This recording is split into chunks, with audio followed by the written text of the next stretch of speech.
There are two massive updates coming to the Illuvium Overworld, among a bunch of other things, and this is one of them. The flow for mining rocks is completely changing. We're going to go through all of the different overworld changes that are coming to PB3 later this Q4 in 2023, and they're all going to be absolutely awesome, but there's two in particular I want to show you. The first thing, let's jump off with some of the more basic ones. So firstly, there will be huge UI updates and overhauls, as well as a lot of quality of life improvements with this storage locker.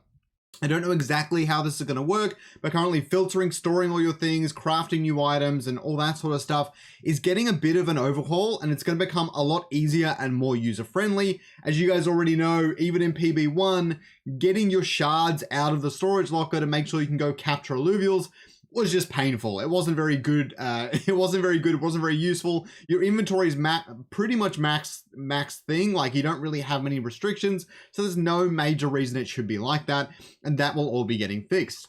The other thing is those purple rifts we show Grant show off, they're actually going to come into effect when the rift is closing. So when you get down to your last 20% of energy, obviously the zone starts closing, and if it gets you, then your run is going to end.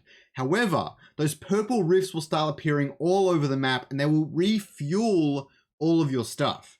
So for example, if you have your jetpack and you run out of fuel and then you got to run for a bit and stuff like that, if you go through one of these purple rifts, you won't need to run on the ground anymore. Basically, you'll be able to like chain them together and everything and just traverse the map really, really quickly. I'm hoping this gets even more updates in the future, but that is how they're going to work. And now back to this deposit right here. This will exist in the game, but it will be called a mega deposit. For example, you can see now that when I run around in the overworld and I get up to another deposit, it just slows me down. For example, I go from this deposit, I'm mining it, I'm taking all the rocks out, it's coming out. Eventually, you got to keep mining and mining for each different extraction. You can run away while it's mining too, which is actually one of my favorite parts of that entire feature. But then you got to go and you got to find a new rock and do it all over again. And the overworld is all about exploring, finding alluvials, just exploring the environment and getting to know it. And this just kills pacing. This kills your momentum when you're playing the game. And the Illuvium team has heard you and they're fixing it. What is going to happen now instead, obviously this is from PB2. This is not new footage, just wanted to say that. I got a nice resplendent shard in here too. But basically what you need to know is there will be mega and mini deposits. How mini deposits will work is I guess they'll look kind of similar. I don't know what they look like. I haven't seen them. But they'll look kind of similar and they will only have one extraction. You extract from the mini deposit and it's done. So what you means, and I don't know how many there are going to be. I'm assuming there are going to be lots of them. What that means is you can like run past it, just hit to extract and keep going and it will get extracted. Mega deposits will look really similar to what we have right now. I'm assuming they're going to have even better things in it, but it's going to solve both problems in once. The first one is the killing of your momentum. The mini deposits are going to solve all of that. The second one is not finding what you want, so that it means that if you're going to slow down your momentum because you found a giant rock that you can mine, it's going to have really great stuff in it and you're going to get your money's worth. And that's really great because even though you slowed down a little bit, you got some really great stuff out of it and it was worth you doing that. So this fixes both problems in one go, and this is probably one of my favorite changes coming to Illuvium Overworld PB3. Now, as we go into an overworld battle, now this will all work similar. However, alluvials have randomized stats and leveling now. I could come into this battle and that Archie right there could be a level 50 or whatever, and my slashing and my dash and stuff, they could maybe be a level 20. So that it means that I'm gonna get absolutely wrecked, but that also means you need to level up your alluvials. You need to find wakes with alluvials that aren't super high levels and then take them out. And then you can see all the randomized stats and everything before you go to capture them.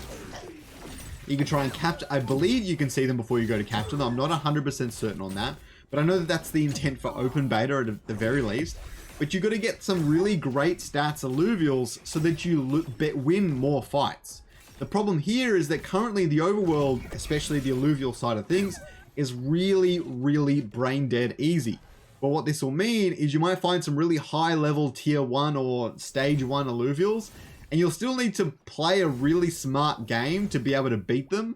and then capture them to boost your team when you go and fight even higher level alluvials in the future. So it's going to completely change the way the overworld is played, and you'll be able to level up your alluvials, and don't forget that they will need to be at a certain level threshold before you can fuse them.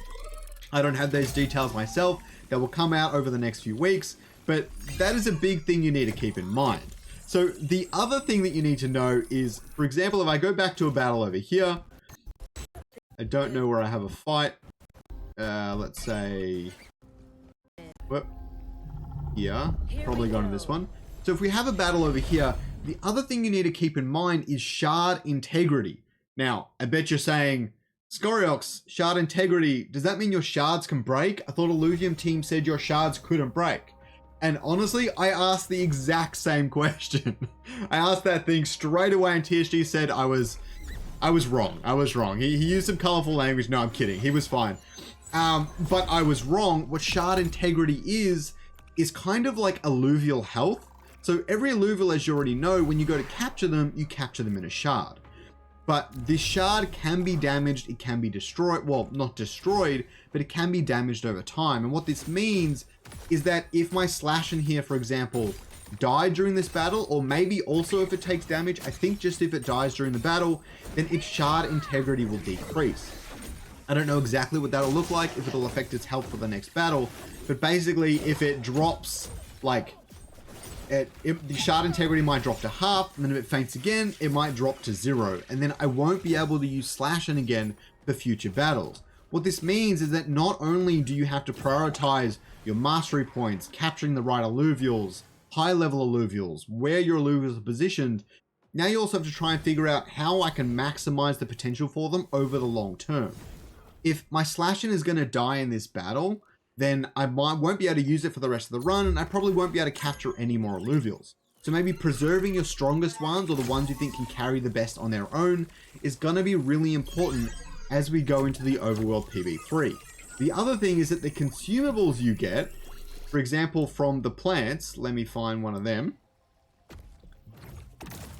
If you go and, I swear to God, I got it really early on.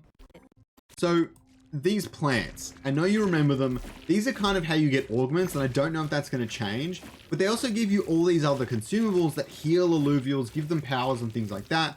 I don't know what extent that sort of stuff's going to go into, but now they'll be usable. Just like you can use a potion in Pokemon to heal your Pokemon's health after a battle, you will have consumables that you can use to heal your alluvials after a battle.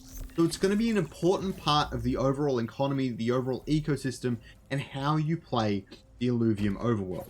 So I hope you guys found this video helpful. There's a lot going on here, but the overworld is getting a huge overhaul. It's going to become a lot more fun, a lot more enjoyable, and just a much better pacing and much more momentum. I think that's the big thing for me here, is that there's going to be meaning to a lot of the things you do. Right now, capturing alluvials doesn't make a whole lot of sense in general, but now you might need to capture it so that you have a chance at capturing that Ramfire later on.